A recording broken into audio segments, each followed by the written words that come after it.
लड़कियों और बहुओं के सपनों में फर्क होता है। क्या लड़कियों को अपने सपने पूरे करने का हक नहीं होता? बबली की इस बात पर वहां बैठे सभी लोगों का मुंह बन गया। लड़कियों और बहुओं के सपनों में फर्क होता है। लड़कियों पर कोई जिम्मेदारी नहीं होती, लेकिन बहुओं पर ससुराल की और खुद की गृहस्थी की जिम्मेदारी होती है। बच्चों को दूसरों के भरोसे छोड़कर अपने सपनों के पीछे भागना कहाँ तक की सही है? अरे अभी तक नौकरी कर ही रही थी, अब और कितना करोगी? बबली की जेठानी छवि नाराजगी से बोली। नौकरी जब तक इसी शहर में थी तो हमें कोई एतराज नहीं था, लेकिन अब तुम्हारा ट्रांसफर दूसरे शहर हो गया है, तुम चली जाओगी तो यहाँ सब कैसे मैनेज होगा? मैंने तो पहले ही कहा था कि नौकरी करने वाली लड़की को बहू मत बनाना, इनको बाहर घूमने की लत लग जाती है, तो घर पर रहना इन्हें मंजूर नहीं होता। ननद मोना क्यों पीछे रहती? अपनी प्रिय भाभी छवि के सुर में सुर मिलाते हुए बोली। मोना दीदी बस, अब आप अपनी सीमा पार कर रही हैं। आप मुझ पर बहुत गंदा वाला इल्जाम लगा रही हैं। आप और भाभी को हमेशा क्यों ऐसा लगता है कि आप मेरी इज्जत की धज्जियां उड़ाएंगी और मैं चुप बैठ जाऊंगी? आपको क्या लगता है कि मुझे पता नहीं है कि जब भी आप और भाभी यहाँ आती हैं, मम्मी जी को मेरे खिलाफ कर जाती हैं। मुट्ठी भर पैसों से मम्मी जी के पर्स को भरकर आप एक अच्छी बहू कब तक बनेंगी जेठानी जी? कभी आप भी तो कोई जिम्मेदारी उठाने का कष्ट कर लीजिए। बबली की बात सुन छवि और मोना हैरान रह गए। हमेशा चुप रहने वाली बबली आज बोलने भी लगी। सुमित्रा जी का बड़ा बेटा तरुण और बहू छवि अलग दूसरे शहर में रहते हैं। छवि को मायके के साथ पति के पैसे का भी घमंड है। शादी होने के 2 महीने बाद ही वह तरुण के साथ शहर चली गई। सुमित्रा के पति की खाद बीज की दुकान थी, जिसे उनके छोटे बेटे रमन ने संभाल ली। दुकान में आमदनी मौसम के हिसाब से ही होता था। मोना की शादी भी अच्छे परिवार में उसी शहर में हो गई।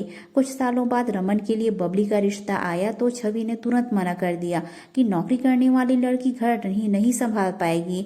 असली वजह तो यह थी कि वह अपनी चचेरी बहन को देवरानी बनाना चाहती थी, लेकिन एक ही घर की 2 बहनों को अपनी बहू बनाने के लिए सुमित्रा जी भी तैयार नहीं थी। इसलिए जब बबली का रिश्ता आया तो रमन की सहमति से बबली को छोटी बहू बनाकर ले आई।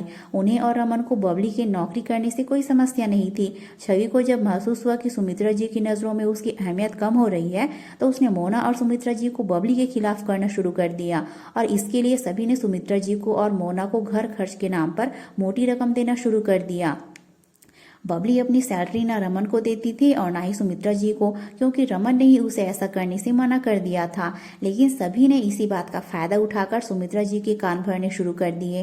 पहले तो सुमित्रा जी ने ध्यान नहीं दिया, लेकिन बबली की बेटी पुन्नू होने के बाद उन्हें ऐसा लगने लगा था कि वह मुफ्त की केयर टेकर बन गई है। बबली काम पर जाने से पहले और आने के बाद भी अपनी सभी जिम्मेदारी अच्छे से पूरी करती थी। मोना को जब भी बबली ने किसी जरूरी काम से बुलाया तो मना कर देती। यहाँ तक कि सुमित्रा जी के बीमार होने पर भी बबली ने जब भी मोना को बुलाया, उसने कोई ना कोई बहाना बना दिया।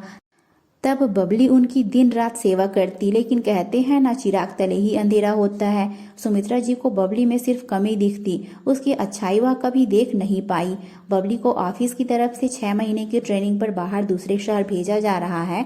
बबली ने छवि से कहा कि वह इन 6 महीनों के लिए सुमित्रा जी की जिम्मेदारी उठा ले।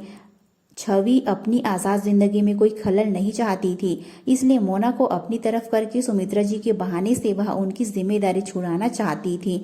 मम्मी जी, मैं तो चाहती हूँ कि आप हमारे पास रहें, लेकिन आप भी जानती हैं कि वहाँ शहर में 2 कमरे के घर में हम लोगों का ही रहना ठीक से नहीं हो पाता। फिर आप कहाँ रहेंगी? आप वहाँ किसी को जानती भी नहीं, तो आपका मन भी नहीं लगेगा। अब जब बबली जा ही रही है तो रमन भैया भी अकेले हो जाएंगे, तो आप यहीं रहो और फिर मोना भी कभी कभी आ जाया करेगी। बबली के तेवर देखकर छवि ने बात को ही पलट दिया। बस बहुत हो गया, तुम लोगों की बहसबाजी खत्म हो गई हो तो मेरा फैसला सुनो। बहुत देर से चुप बैठी सुमित्रा जी जोर से बोली। बबली बहू, तुम ट्रेनिंग पर जाने की तैयारी करो। पुन्नू और अमन की चिंता मत करना, मैं अच्छे से हम तीनों की देखभाल कर लूंगी। मोना और छवि बहू, तुम दोनों को हमारी चिंता करने की कोई जरूरत नहीं। मेरी अक्ल पर पत्थर पड़ गए थे जो तुम दोनों की बातों में आ गई। अरे, बबली को अपने रमन के लिए मैंने पसंद ही इसलिए किया था क्योंकि यह आत्मनिर्भर थी। रमन के साथ कदम से कदम मिलाकर बनाकर चल सके। लड़कियों को अपने सपने पूरे करने का हक है, लेकिन वह सपना बबली बहू के जैसा होना चाहिए, ना कि मोना और छवि बहू के सपने जैसा, जो सोचती है कि बिना जिम्मेदारी के कैसे आराम की जिंदगी जी जाए। सुमित्रा जी का फैसला सुनकर बबली के चेहरे पर खुशी छा गई, क्योंकि अब उसके सपनों को सासू जी का आशीर्वाद मिल गया था। वही मोना और छवि बहू का बबली के सपने को तोड़ने का सपना टूट गया। तो दोस्तों, इस स्टोरी से आपको क्या सीखने को मिला, इसके प्रति आपकी क्या राय है, कमेंट करके ज़रूर बताइएगा। ये स्टोरी अच्छी लगे तो इसे ज़रूर से लाइक करना, अपने दोस्तों के साथ शेयर करना और चैनल को भी ज़रूर से सब्सक्राइब कर लीजिएगा। कहानी सुनने के लिए आप सभी का बहुत बहुत धन्यवाद।